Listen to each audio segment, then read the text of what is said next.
Hey everybody, my name's Kyle and this is Great 28 Live on Track by Track. Every day this month I'm picking one of my 28 favorite live albums and posting a short video highlighting what I think makes it great.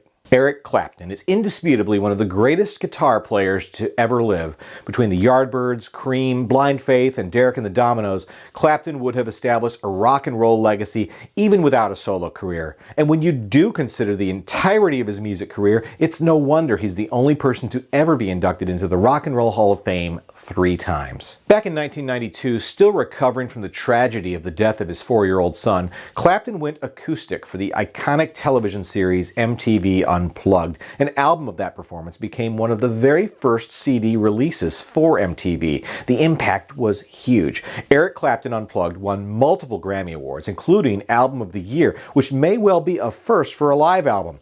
Unplugged went on to become not just Eric Clapton's best-selling album ever, but also the best-selling live album of all time. Now I have to be honest here, I like pretty much everything Clapton has done in his career, every different incarnation. That being said, I'm not a die-hard fan. I don't own every album in his discography, but I feel like his music is well represented in my collection.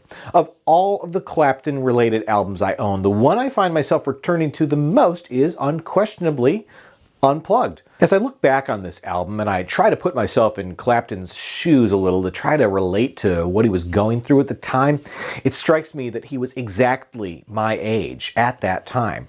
Now I can't imagine what it would be like to lose my own child at my age or any age, but knowing I've made as many trips around the sun now as he had when he faced that tragedy is a sobering thought. But something else that comes with age is maturity, and that's something that I think is also very apparent on Unplugged. At the time Unplugged came out, Eric Clapton was nearly 30 years into his music career. He was well past having to prove himself to anyone, least of all the MTV audience. Still, there are those who were dismissive of this album, who felt it was beneath him. Others criticized it as being a watered-down, whitewashed blues record. And at that time, I can even remember scoffing at its Grammy win, feeling it was unfair for a live record to be honored over a studio album. After all, among the studio albums that it beat that year were Ingenue by Katie Lang, Diva by Annie Lennox, and Achtung Baby by U2. In retrospect, Unplugged is an album that I've really come to love over the years. The best-known songs are obviously his slowed-down version of Layla and his moving performance of Tears in Heaven, which I think surpasses the studio version of that tribute to his son that was released just a year earlier.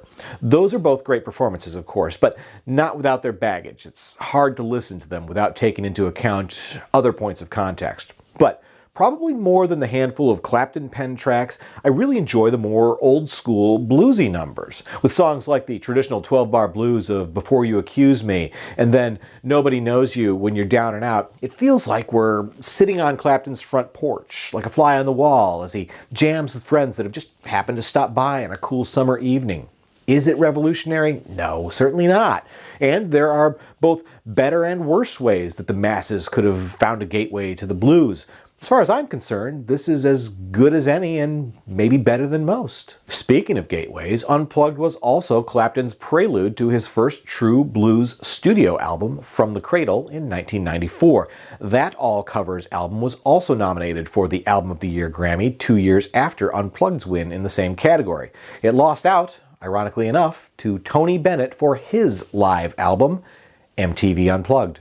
All minor controversy aside, though, Clapton's MTV appearance remains a true classic. If you don't already have it in your collection, or even if you do, it's well worth seeking out the expanded edition featuring 6 additional performances as well as the complete Unplugged video on DVD.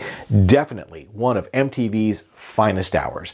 Eric Clapton Unplugged, today's entry in the Great 28 Live. That's it for today's episode. As always, I'll try to include Amazon ordering links in the description below if you want to add any of the music I've featured to your collection. And before you go, please take a second to click subscribe so that you don't miss the next episode of Great 28 Live, as well as many more videos to come.